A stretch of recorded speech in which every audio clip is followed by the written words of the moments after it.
Intending candidate for Wangkhei Assembly constituency, Arunkumar Thangjam joins Bharatiya Janata Party (BJP) today. Arunkumar Thangjam was warmly felicitated in joining BJP during a felicitation program held at Thambal Sanglen BJP office at Nityapachuteg, attended by BJP State President Adhikari Mayum Sarda Devi and other key leaders of BJP.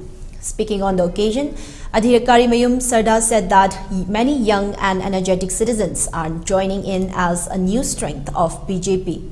She urged the people to work together for the success of BJP, though they wish to support different candidates with the nearing of the state assembly election.